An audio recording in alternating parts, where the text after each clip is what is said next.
Dios les bendiga, hermanos, bienvenidos. Una pregunta para usted. Usted que sabe de construcción, no sabe de construcción. ¿Qué es una brecha? Una brecha en la pared, una trizadura, una resquebrajadura, una fisura. Usted llega a su casa y ve que la pared se ha cuarteado, como dicen. Es un peligro. Hace tiempos hubo un temblor bastante fuerte, usted recordará, y muchas casas se cuartearon. Inclusive el lugar donde yo trabajo fue considerado como inhabitable y decían que no debíamos permanecer adentro porque es muy peligroso. Inclusive ahí estamos, pero bueno. El asunto es que cuando usted ve una brecha en una pared, es algo que debería preocupar. ¿Por qué? Porque es inseguro, porque es algo que amenaza con destrucción. Entonces, en los tiempos del Antiguo Testamento había algo muy importante que protegía las ciudades, y eso era un muro. Y el muro tenía que estar ciertamente sólido, ciertamente fuerte, ciertamente capaz de resistir cualquier ataque del enemigo. Y si de pronto en el muro se encontraba alguna brecha, alguna fisura, alguna grieta, era algo que debía preocupar mucho a las personas, porque representaba debilidad, representaba un lugar de entrada para el enemigo, y no podía ser tomado de ninguna manera a la ligera. Con eso en mente, quiero que me acompañe a un texto bíblico. Vamos al libro de Ezequiel. Al libro de Ezequiel en el capítulo 22 y vamos a leer el versículo 30. Vamos al libro de Ezequiel, estimados hermanos, en el Antiguo Testamento, y busque el capítulo 22 y allí dé lectura al versículo número 30. Dice la palabra de Dios en Ezequiel capítulo 22, el versículo 30: busqué entre ellos un hombre que levantara el muro y que se pusiera en la brecha delante de mí, intercediendo por la tierra para que yo no la destruyera, pero no lo hallé. Leo una vez más, dice: busqué entre ellos un hombre que levantara el muro y que se pusiera en la brecha delante de mí, intercediendo por la tierra para que yo no la destruyera, pero no lo hallé. El contexto de este capítulo nos habla de la situación en la que se encontraba el pueblo de Dios, el pueblo de Israel en ese entonces. La corrupción abundaba, estimados hermanos. Había corrupción por todas partes. Y dice el texto bíblico que Dios buscaba algo. ¿Qué buscaba? Buscaba alguna persona que pudiera mirar un poco más allá, que pudiera entender la circunstancia que estaba ocurriendo y dedicarse a hacer algo al respecto. En el ejemplo que le di al inicio, cuando usted ve una grieta en la pared y usted no le da importancia, podría llegar a derrumbarse toda la casa e inclusive usted mismo perder su vida ahí dentro. Y dice Dios, de acuerdo a la situación que está pasando, ¿habrá alguien que se da cuenta de lo que está ocurriendo? Como dice, o el ejemplo que pone, alguien que levante un muro, alguien que se ponga en la brecha, alguien que interceda por este pueblo para que yo no lo destruya. Bueno, el texto bíblico dice que Dios buscó a alguien así, pero no lo encontró. Tal vez toda la gente distraída, toda la gente entretenida, toda la gente solo en placeres, pero no podía considerar lo que estaba ocurriendo, no se daba cuenta, no podía ver. Si usted tiene oportunidad en su casa, le invito a que lea el capítulo 22 de Ezequiel, que da una referencia de lo que estaba ocurriendo y por qué Dios dice estas palabras. Entonces, ¿quién es alguien que levanta un muro? Alguien que se pone en la brecha, en el lenguaje que usa esta traducción. Si usted tiene otra traducción, va a decir alguien que se ponga en la grieta, alguien que verifique, alguien que construya. ¿Quién es alguien o cómo se ve? En primera instancia, hermanos, es alguien que se expone a sí mismo con el único fin de proteger algo. Alguien que se expone a sí mismo, se arriesga a sí mismo con el único fin de proteger algo. Ahora, usted está pensando, bueno, no se está pensando, pero yo le he puesto un ejemplo material, pero no es eso. Piense en su familia, piense en la iglesia, piense en la sociedad. Podría haber un montón de grietas, un montón de brechas, un montón de fisuras, y quién sabe, muchos ya se derrumbaron, ya cayeron, o vemos otros que están cayendo. ¿Quién es alguien que se pone en la brecha? Es alguien que como un soldado se para y se pone en medio de la batalla, se levanta a pelear, no un espectador, alguien que se levanta a combatir. ¿Quién es alguien que se pone en la brecha? Es alguien que pasa al frente para hacer la diferencia. Donde todos están dormidos, donde todos están, dice la palabra, muertos, alguien se levanta y refleja vida, refleja entendimiento, obra de manera distinta. Es alguien que lucha por conseguir un propósito con el que está comprometido. Nosotros tenemos propósito, estimado hermano, en Cristo Jesús. Tenemos propósito en el Señor Jesucristo. Y dice alguien que se pone en la brecha, es alguien que está comprometido en cumplir ese propósito. ¿Cuál es ese propósito? Yo espero que haya una respuesta en su mente, es decir, este es el propósito. Y su día a día se basa en cumplir, en alcanzar esa meta. Continuamente, constantemente. Es alguien que toma el lugar de un defensor que ya ha caído. Y en la Biblia nosotros vemos relatos de hombres que se levantaron poderosamente. Dios les levantó, ellos tuvieron la humildad, tuvieron el temor reverente a Dios y Dios les levantó. Pero llegó su tiempo y se fueron. Luego Dios levantó a otra persona. Y así continuamente. De hecho, en este tiempo ocurrirá lo mismo. Y piensen usted como alguien que debe reemplazar en algún momento a esa persona. Y tiene usted que levantarse. Porque, hermanos, brechas siempre van a haber. Continuamente. Es alguien que intercede por cualquiera que no puede defenderse de los peligros espirituales que le acechan.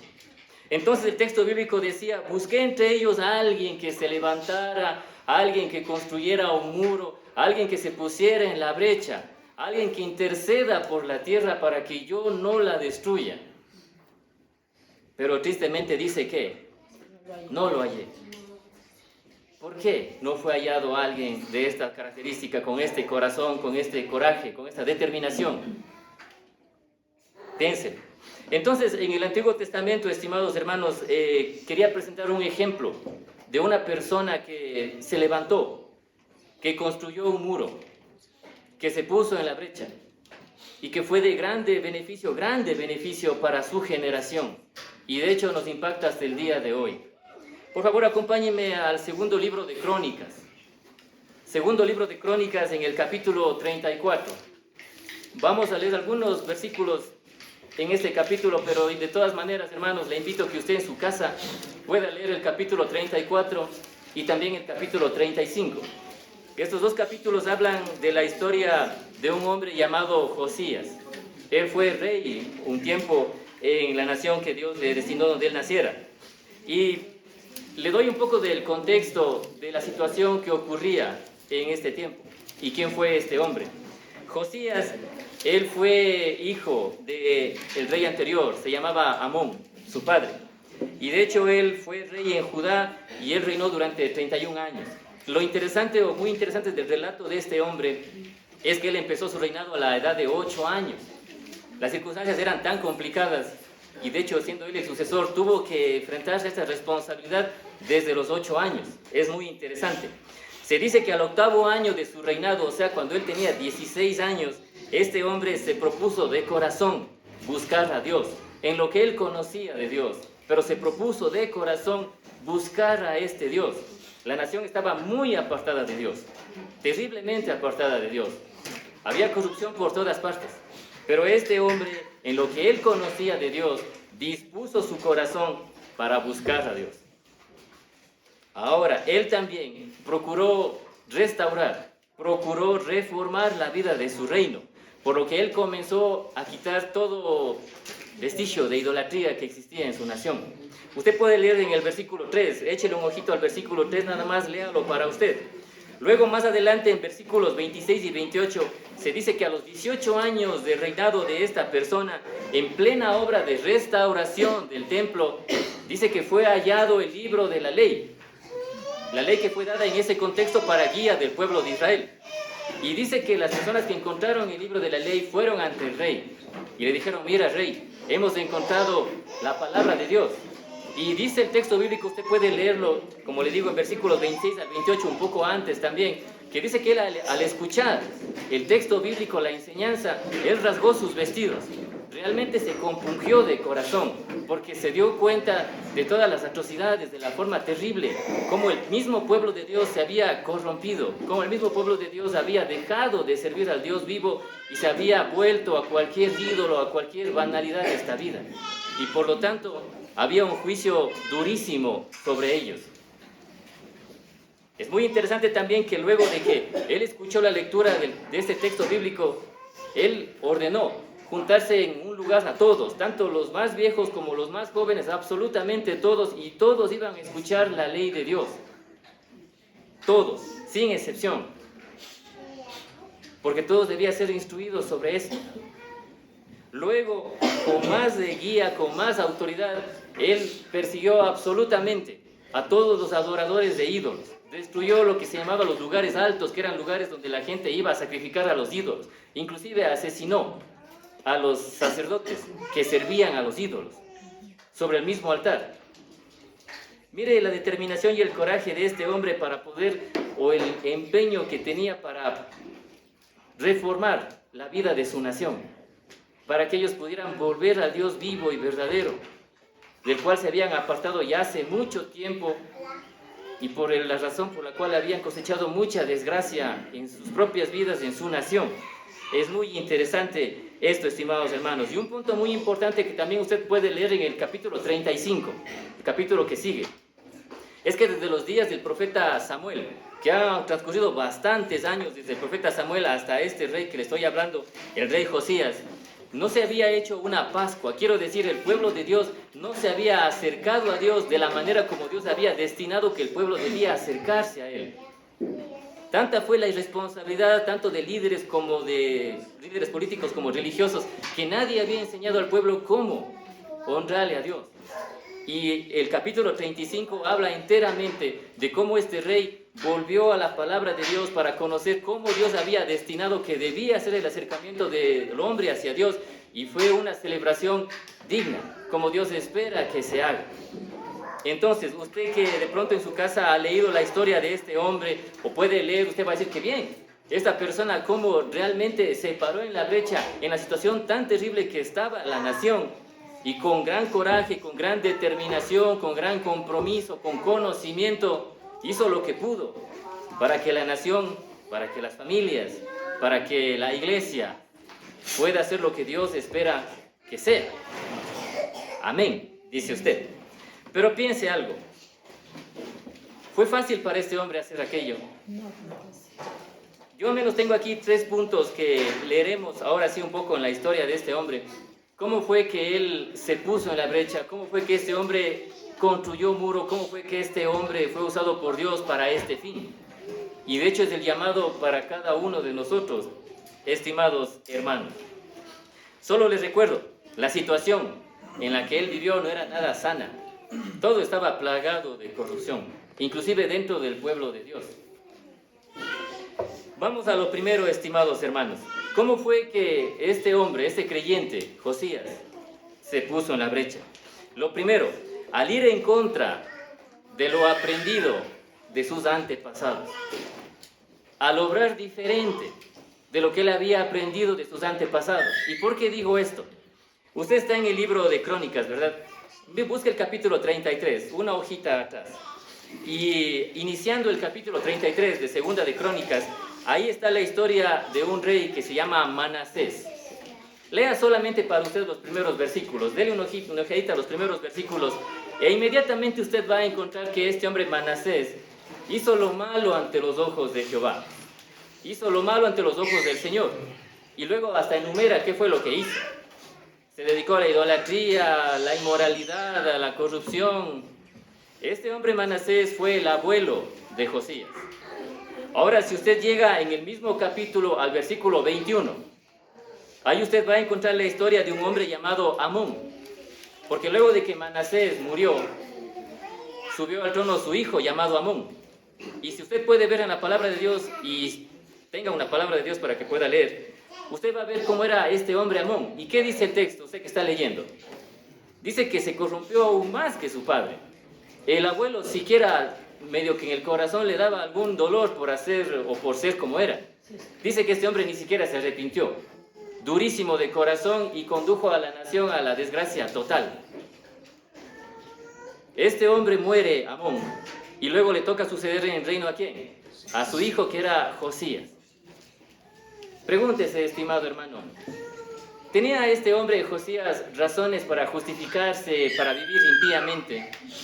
Alguien dirá, sí, porque mire de dónde viene, de corrupción casi total. No había un ejemplo, no había motivación, no había disciplina, tal vez dirá, no había nada que le motive a seguir a Dios. Pero es como usted y como yo, estimado hermano. Piense en sus antepasados, usted sabe quiénes fueron. Pero usted ha tomado una decisión y cada día usted decide cómo vivir. Y usted tiene un modelo a quien seguir, que no es humano, es divino. Tiene un Padre en el cielo, que es diferente. Agradecemos mucho a Dios por las familias que nos ha dado, pero usted tiene a alguien a quien seguir. Entonces nunca es excusa, nunca es justificación para decir, oye, es que mira, así fueron y por eso soy así. Si usted no se resuelve a cambiar en su conducta, en su carácter, en sus creencias, en su forma de ver la vida, y es duro, estimados hermanos, conversar otra vez con algunas personas, diciendo que ellos, bueno, hablando de sus antepasados y la forma como vivieron, y digo, es tan duro que pasa un tiempo y se replica lo mismo, y aquello que odiaba, eso mismo está haciendo. ¿Por qué?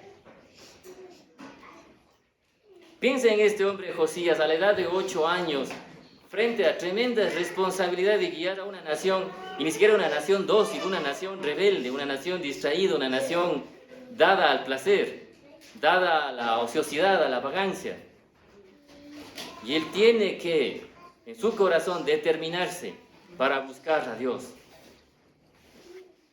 Y es tan fácil distraerse, estimados hermanos. Tal vez ahora, en este mismo momento, ¿dónde está su pensamiento? ¿Dónde está su mente? ¿Está usted escuchando lo que Dios le está diciendo? Porque tal vez en su familia, en su círculo, hay brechas. Y usted y yo tal vez ni nos damos cuenta. Y no hacemos nada absolutamente para poder enmendar aquello. Y Dios dice, estoy buscando a alguien que pueda ver, a alguien que se levante y haga algo. Pero obviamente usted dirá primero con su vida. Y usted ve a este hombre Josías, primerito él, no tomando excusas de lo que fue, lo que ocurrió, sino determinándose a vivir de tal o cual manera para poder hacer algo en beneficio. Entonces, una vez más, hermano, piense en sus generaciones, las pasadas. Y tal vez usted dirá, desgracia, no conocían a Dios. Ya, pasó. Pero piense ahora en lo que está ocurriendo. Y si usted dice desgracia, yo digo, no puede ser, porque usted ya conoce a Dios. No podría estar ocurriendo lo mismo, estimados hermanos. Si en el pasado las generaciones eran inmorales y al vicio, no podría estar pasando lo mismo ahora. Y si está pasando, estimados hermanos, ciertamente las rodillas deben doblarse legítimamente y pedirle a Dios perdón y rogar de Dios la fuerza, el poder para dirigir de una forma diferente. Primera de Pedro 1, 18 y 19, escuche lo que dice. Dios los rescató a ustedes de la vida sin sentido que llevaban antes. Así vivían sus antepasados y ellos les enseñaron a ustedes a vivir de la misma manera. Pero ustedes saben muy bien que el precio de su libertad no fue pagado con algo pasajero como el oro o la plata, sino con la sangre preciosa de Cristo, quien es como un cordero perfecto y sin mancha. Amén. Considere, estimado hermano, que si nosotros no hacemos la diferencia, equivale a despreciar el precio que fue pagado para que nosotros seamos libres. Si volvemos a vivir de la misma forma como vivieron nuestros antepasados, en impiedad, tal vez no en pecados que diríamos así graves, pero en indiferencia espiritual, llevando solo una religiosidad, como se dice a veces, solo una costumbre, no alcanzando profundidad, no tendrá ningún impacto. Y no queremos nosotros que se considere a la sangre del Señor Jesucristo como vana en nuestras vidas, ¿verdad? Por otro lado, Lucas 14, 25 al 26 dice algo importante, escuche. Dice, si alguno viene a mí y no sacrifica el amor de su padre y su madre, el amor de su esposa y de sus hijos, sus hermanos y sus hermanas y aún su propia vida, no puede ser mi discípulo. Y el que no carga su cruz y me sigue, no puede ser mi discípulo. Y es que algunas personas aferradas, amando, defendiendo, inclusive sobre la palabra de Dios, prefiriendo aquello. ¿Quién es su Señor? Es Jesucristo. Amén. ¿A quién se debe usted? A Él. ¿Cuál es su propósito para vivir? Servirle a Él. Buscar su gloria, su honra. Todo lo demás es secundario. Dice el texto bíblico, si alguno viene a mí y no sacrifica el amor de lo más valioso que usted, la persona que más valora a usted, usted no puede ser discípulo del Señor Jesucristo. Alguien sin entendimiento escucharía y diría, no, pues te quieren separar de tu familia. Es que si usted no ama a Dios, ¿cómo va a amar a su prójimo? ¿Cómo va a honrar a su familia? ¿Cómo usted va a hacer un beneficio verdadero en este mundo? No se puede, estimados hermanos. Entonces, ¿cómo es que este hombre Josías, él se levantó en medio de su situación, se puso en la brecha, construyó un muro en primer lugar, yendo en contra de cómo fue el estándar de vida que llevó o aprendió de sus antepasados? Él dijo, yo no voy a vivir como mi abuelo Manasés, no voy a vivir como mi padre Amón. Fueron impíos, con todo el respeto, pero no temían a Dios y llevaron o trajeron desgracia total. Yo voy a ser diferente, dijo él. Alguien de 8 años, difícil. Pero hay una palabra y dice que al que busca a Dios de corazón, claro, Dios le guía, le protege y cumple el propósito en él. Un segundo argumento de cómo es que este hombre Josías se puso en la brecha, se mantuvo allí, es que Josías estuvo firme, aún en las circunstancias en las que él tuvo que vivir. ¿Y cuáles fueron las circunstancias en las que él tuvo que vivir? Como le digo, provenía de una familia completamente impía. Eso ya es duro. Pero también vivía en un entorno completamente impío. Alguien diría, oiga, pero era el pueblo de Dios. Pero si usted lee la historia, el pueblo de Dios estaba realmente corrupto. No solo autoridades políticas, sino también autoridades religiosas. Y muchos textos dicen que fueron ellos los primeros en ejecutar pecado, en vivir de esa forma.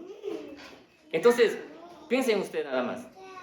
¿Qué tan fácil a usted le resulta brillar con su luz? Como dice la palabra, en medio de toda esta oscuridad. Y usted dirá, es difícil. Estar en mi trabajo y hacer lo correcto y predicar la palabra es difícil. Estar en mi familia y ver a veces la flojera, la pereza, la desidia, la indiferencia, es difícil. Y eso que la situación no es tan complicada para nosotros, pero en el contexto en que él vivía, imagínense. E inclusive tal vez mucha gente persiguiendo este reino y queriendo hasta asesinarlo. Eran sus circunstancias, pero había otras. Y es que si usted se fijó, busque otra vez el capítulo 34 de Segunda de Crónicas y mire el versículo 1 nada más. Y ahí está una circunstancia. Y dice que, siendo Josías de 8 años, mucha gente dirá, ¿qué es 8 años? Es un niño, dice, no sabe nada. Y usted piensa en lo que el Señor Jesús dijo. Si no se vuelven como niños, no entrarán al reino de los cielos, y de los tales es el reino.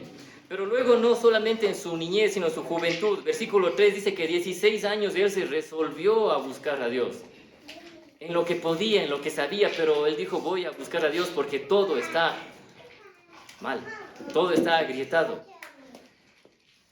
Luego, a los 20 años, usted puede ver en versículo 3 mismo, dice que él se determinó a hacer todo lo que esté a su alcance para limpiar su nación. El culto a Baal, el culto a Astarte son ídolos desde ese momento. Conducían a la nación a terribles actos de inmoralidad, terribles actos sanguinarios de muerte, terribles actos, o sea, realmente era algo muy difícil. Luego usted ve en versículos 29 y 30 que a los 26 años él se decidió a reparar el templo de Dios. Y fue allí cuando él encontró el libro de la ley de Dios. Y luego de encontrar el libro de la ley de Dios, él se comprometió a instruirse y a instruir a las personas sobre la ley de Dios. Entonces, esto menciono, hermanos, para que digan, no, dices que él no enfrentó circunstancias como las que yo estoy enfrentando. Esta persona estaba sola, además era un niño. Y luego en su juventud, y usted ha atravesado la juventud, a veces sabe la falta de dirección, la falta de conciencia que se tiene y se toma decisiones fatales, a veces. Y eso a veces estorba, obstaculiza que el crecimiento espiritual sea óptimo. Pero vemos aquí a una persona que pudo hacerlo.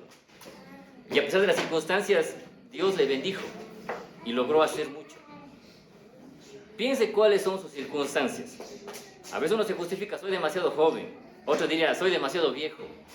Soy demasiado pobre. Soy demasiado rico. No sé si eso ocurre. Pero cualquier circunstancia a veces es una excusa para no hacer nada. Le digo otra vez, si usted ve una brecha, si usted ve una fisura, una grieta, usted no pasa indiferente. Se va a derrumbar, estimado hermano, se va a caer. Si usted ve en su casa esto, usted no puede ser indiferente y decir, va a caerse. Si usted ve en la iglesia esto, va a caer. La sociedad es un ejemplo de esto y vemos lo que ocurre. Y ciertamente también podemos hacer algo allí. Entonces, ¿cómo fue que este hombre, este varón Josías, se paró en la brecha, construyó muro? Como le digo, en primer lugar, al ir en contra de lo que aprendió de sus antepasados. En segundo lugar, al mantenerse firme aún en sus circunstancias particulares que él tuvo que enfrentar. Y en tercer lugar, al trabajar duro por reformar su entorno. Al trabajar duro por reformar su entorno. ¿Cómo fue el entorno social y religioso en los días de Josías? Ya le hablé un poco de esto, le repito. Los nombres de Baal era un ídolo, y Astarte, que eran dioses de los cananeos, de los fenicios. Ya sabe que el pueblo de Dios había sido rebelde y Dios permitió que fueran conquistados y fueran humillados y avergonzados. Pero igual también la gente se mezclaba con ellos. Había un mandamiento que decía, mira, no te juntes en yugo desigual con personas que, se entiende, no tienen la misma fe, el mismo temor reverente al Dios verdadero que tú tienes. Pero la gente ahí mismo iba y se juntaba con personas que no tenían la misma fe, creyendo que Dios va a hacer algo. Estaba en desobediencia y había desgracia. La tierra se corrompió. Pero cuando usted ve el actuar del abuelo de Josías, Manasés, y el actuar de su padre, Amón, cuando usted ve los dioses que gobernaban, usted se da una idea de cómo era la cosa. Nosotros nos quejamos de ahora de absoluta corrupción en este país, y ciertamente la hay. Tal vez algo así o peor, digo yo. Esa es la situación en la que este hombre vivió. Pero ¿cómo fue que él trabajó duro para beneficiar a su nación, a su generación? En primer lugar, él tuvo el coraje de quitar y destruir todo aquello que corrompía su vida y todo aquello que corrompía su entorno. Él tuvo el valor, estimados hermanos, y la determinación de quitar todo aquello que corrompía su vida y todo aquello que corrompía su entorno. ¿Qué era algo que podía corromper su vida? Hablando de Josías, bien usted imagínelo. Y de hecho tenía todos estos ídolos al frente. Y toda la gente teniendo el culto a ellos. Y toda la gente inclusive motivando que adore a este Dios. Y a la autoridad que Dios le había dado y hasta donde él podía hacer algo y debía hacer algo. Ahora piense en usted. Hay algo que corrompe su vida. Hay algo que corrompe su entorno. Piense en su casa, en su hogar. Porque, digo yo, es el lugar donde usted tiene autoridad, es su casa. A mí me sorprende mucho, estimados hermanos, cuando a veces hablando con algún padre, bueno, a veces en el lugar donde yo trabajo con los padres de familia, los niños, ¿no? Y ha cambiado mucho, en alguna medida, la forma de pensar, pero toda libertad, todo gusto. El internet, el wifi, ahí está, para que estén hasta la madrugada viendo lo que quieran ver y no se puede decir nada. Y digo, pero es su casa, digo. Usted tiene autoridad sobre su casa. Sí, pero no tiene entendimiento. No tiene poder de parte de Dios. Entonces la casa es una desgracia. Usted puede juntar a su familia y guiarles en el camino correcto. Usted debe hacer eso. Me dirijo a los padres, a las madres, porque usted tiene autoridad sobre ellos. Pero claro, hay mucha flojera, hay mucha necedad, hay mucha indolencia. Y hasta cierto punto también mucho pecado que impide que uno pueda actuar en esa autoridad, porque se siente hipócrita. Entonces por eso hay que quitar primero de la vida y luego del entorno. Piense en eso, estimado hermano. Si no, lo que hay es debilidad, mucha debilidad. Eso fue lo que Josías hizo. Usted puede leer eso en versículos 4 al 7 del capítulo 34 de Segunda de Crónicas. Otra cosa que él hizo. Una vez que el libro de la ley fue encontrado, Dice que Josías se dedicó a instruirse y luego a instruir al pueblo. Eso usted puede ver en 2 de Crónicas 34, versículos 29 al 32. Ya le comenté que él ordenó que se congreguen todas las personas y vamos a leer el libro de la ley y usted va a escuchar lo que Dios tiene que decirle para que usted viva su vida de acuerdo a la voluntad de Dios. Usted lleve su matrimonio de acuerdo a la voluntad de Dios. Usted críe sus hijos de acuerdo a la voluntad de Dios. Usted lleve un noviazgo de acuerdo a la voluntad de Dios. Usted actúe en su trabajo de acuerdo a la voluntad de Dios. Usted honre a sus autoridades de acuerdo a la voluntad de Dios. Para que usted dé testimonio en toda área. Tenían que escuchar. ¿Es escuchada la palabra de Dios en su casa? Bueno, primeramente en su vida. Luego en su casa. Y con valor también en donde Dios le ha puesto a usted. Acompáñeme un ratito. Esto sí quería leerlo con usted. Vamos al Salmo número 78. Salmo 78 y versículos 5 al 8 nomás. Salmo 78 y versículos 5 al 8. Salmo 78, versículos 5 al 8. Léalo un ratito para usted. Usted que tiene la palabra de Dios, léalo para usted un ratito.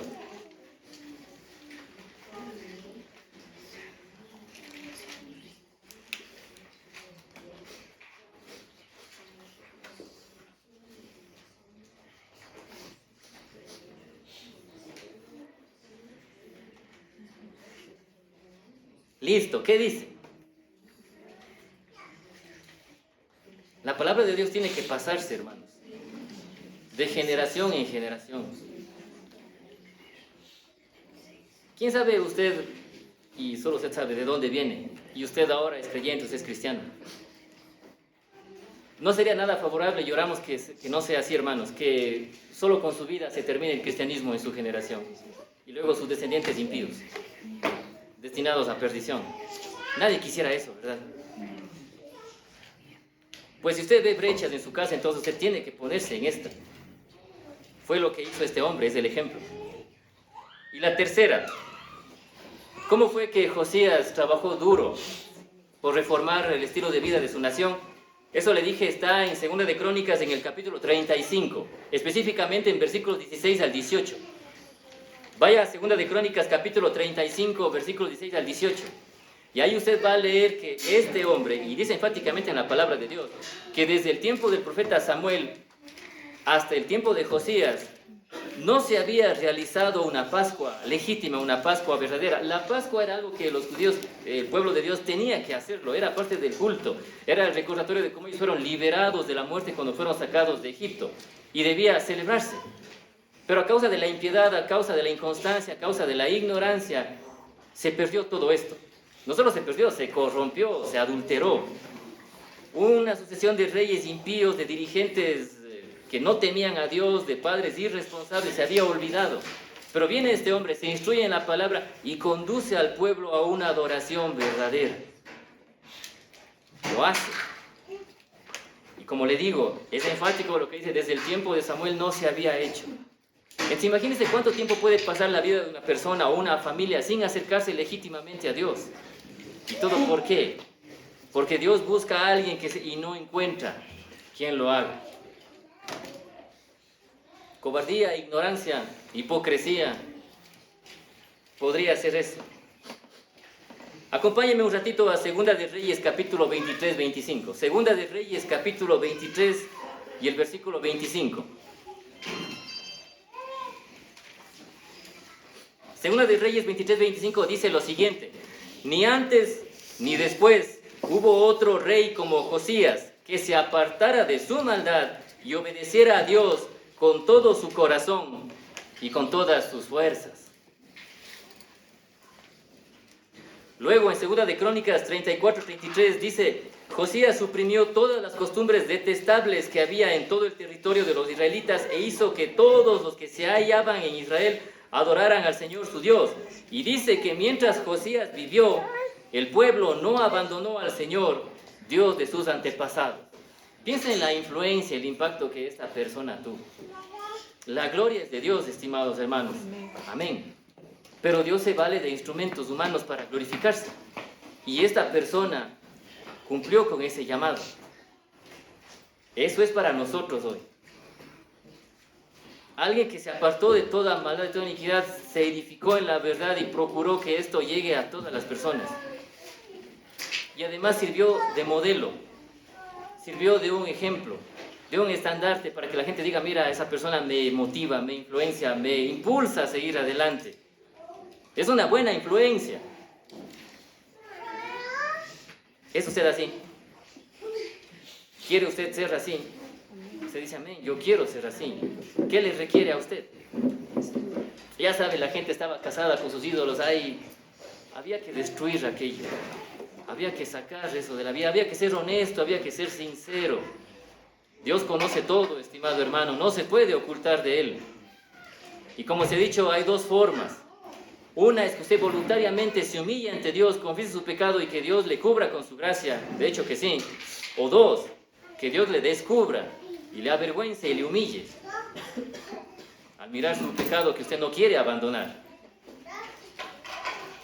Yo me quedo con la primera. De hecho que sí, estimados hermanos. Entonces, hermanos, somos llamados nosotros, porque seguro hay brechas. Pero como me dije a mí mismo mientras escribía esto, digo, no quiero exaltar desmedidamente a una persona. Josías cumplió su misión, cumplió su labor, murió hace muchísimo tiempo, nos dejó un ejemplo. Pero hubo alguien que se levantó, y solo él era capaz de hacer esto, sobre la brecha más grande, que no era temporal, era eterna. Y él se puso delante de esta brecha. ¿Quién era? Jesucristo.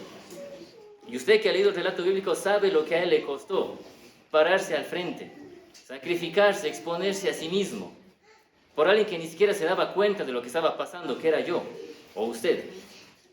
Y ahora poco a poco usted abre los ojos, yo también, y vemos la verdad. Y tenemos un llamado, una responsabilidad que cumplir. Que no sea, estimado hermano, que Dios está buscando a alguien entre nosotros, alguien que tenga entendimiento, alguien que tenga valor, alguien que se levante, que construya un muro para que el enemigo no pase, alguien que restaure la brecha antes que se derrumbe. Y que Dios no tenga que decir, sabe, no encuentro a alguien así. No encuentro a alguien así. Veo gente que se congrega en un lugar, veo gente que lee la Biblia, pero no veo gente que tiene el corazón dispuesto. Sería terrible, ¿sí o no? Sería terrible y las consecuencias también serían terribles. Porque usted vería tanto su vida en desgracia, vería su familia apartada de Dios, vería la iglesia sin profundidad, sin compromiso. Y de hecho toda la sociedad en el mismo camino de destrucción. Busqué entre ellos un hombre que levantara el muro y que se pusiera en la brecha delante de mí, intercediendo por la tierra para que yo no la destruyera. Dice el texto bíblico, pero no lo hallé. Pero no se puede decir, pero sí será allá. Y es usted, estimado hermano. Que Dios le bendiga en esta mañana, estimado hermano, y que el Espíritu Santo guíe su corazón en esta reflexión que ha recibido. Que cambios que deben hacerse sean hechos hoy. Compromisos que deban tomarse sean tomados hoy, confiando en Dios. Él dará su poder. Acompáñame a hacer una pequeña oración. Porque decidiste salvarme de muerte, cambiaste tinieblas por sendas de luz.